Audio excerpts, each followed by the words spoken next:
Yeah, I think so. It's sort of similar to how I saw the last trial kind of saw out, holding onto the power, getting eruption information on the survivors. And now he pops it and has found, I believe that was Ultra, couldn't quite see from the distance. With the power, first chase going to come through. Would be ideal if he could get this down quick, which it looks like it. Never mind, it doesn't come through quick because he gets caught on the wall. That is a bit unlucky. Going to continue chase around this tower, going to hold it tight, hoping that the Oni cannot flick around it. And it seems like Ultra's pathing is somewhat confused him. Yeah, he pathed away. Never mind, that was quite smart. And oh, good patience there on that pallet. From Ultra, not able to concede that down.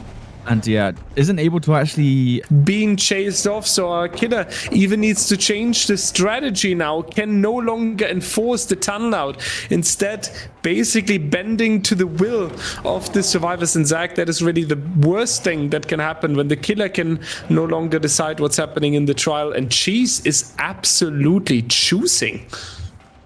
Yeah, two really good back-to-back chases. Unfortunately, he got caught on the rock, but the live coming to play. We'll see what Lasve can do with this power dire.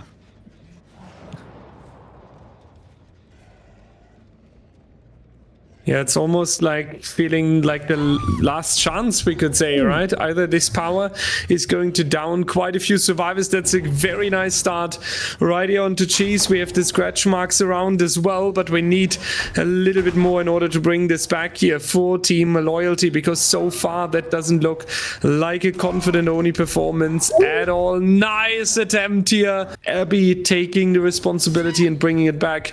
The answer is no, that's a 4K. Literally out of nowhere, in play, so that's going to be like a little pentimento for the obsession, which is going to be on last fear. So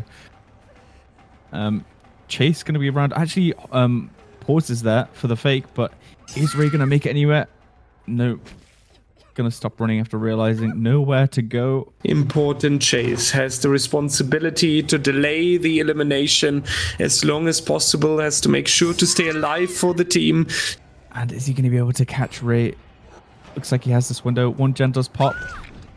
And it is going to be Ray going down. So that is a very fast elimination during the trial, but it's unfortunate really that Loyalty is struggling so significantly under the pressure. Not able to hide much longer, and that should be the down. Ultra, you need to make sure that you're getting this survivor, not that Shovel is rotating to another generator and turning this into a tie based on how horrible their survivor game ended.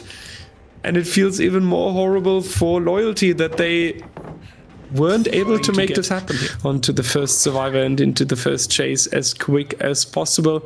Successful with that. Sparky already with the injury here, and that should be the Hellfire coming out. And Ultra not joking around, instant down. This is the dream start if you want to knock out your opponent.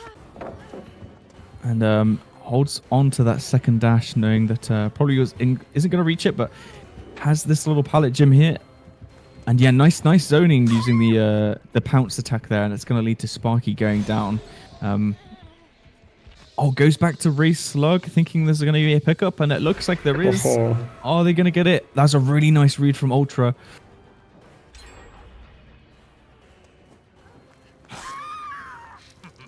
Yeah, and it looks like Ultra wants to really lock down this area for the people going to come through onto Sparky. But yeah, this carnival area is notoriously easy to defend for killers. I know we spoke about plague sets before we came into the match, and we do typically see a lot of hooks when we go down here. We can hold down this chokehold like in front of me in building, so it makes it very, very hard to save. Thankfully, this time they were able to get the people off. On a theory side, they're really trying great. They're having good ideas. They know what it takes. It's just that the time they are gaining is by far not enough to outweigh what Ultra is performing here.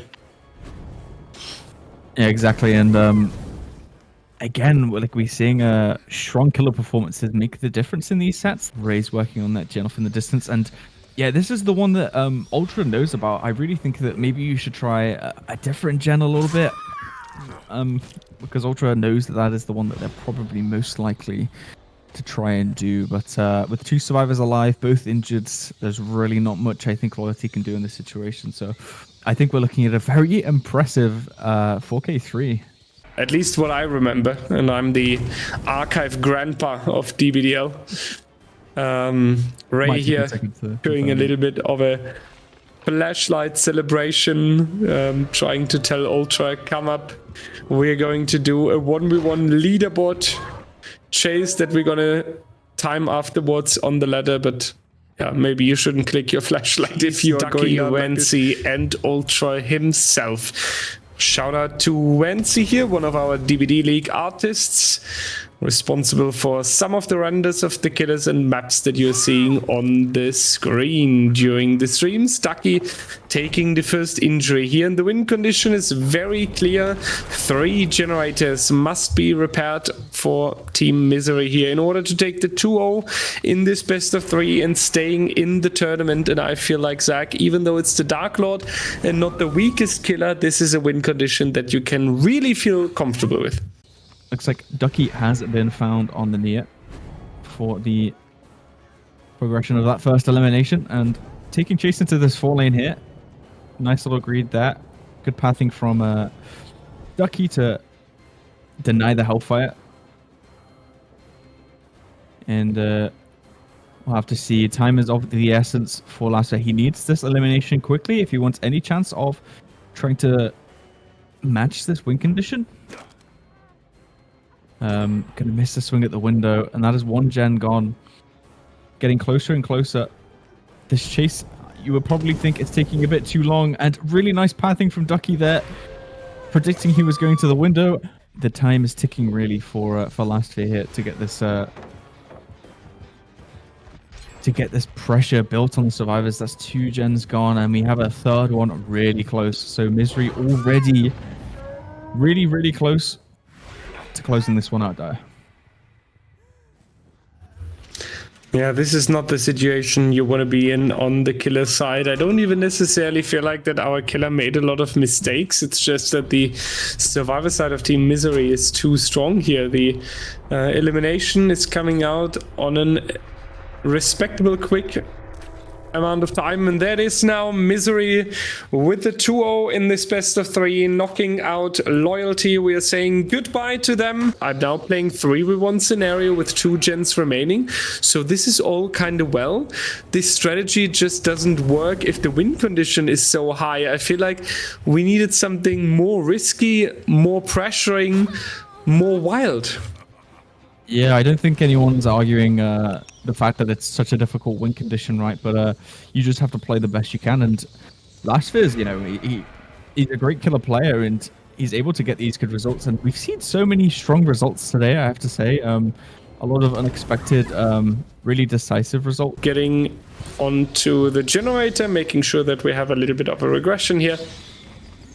And back towards the main building, trying to find the potential reset location. Is successful with that, but not in time, unfortunately. Wency back to fully healthy. In second stage onto Wency, was about to say, like, he built up so much pressure and such a good comeback on the killer side, and then unfortunately Wency really doing a great job and taking all of that away. But that's happening when you are a DBDLeague artist.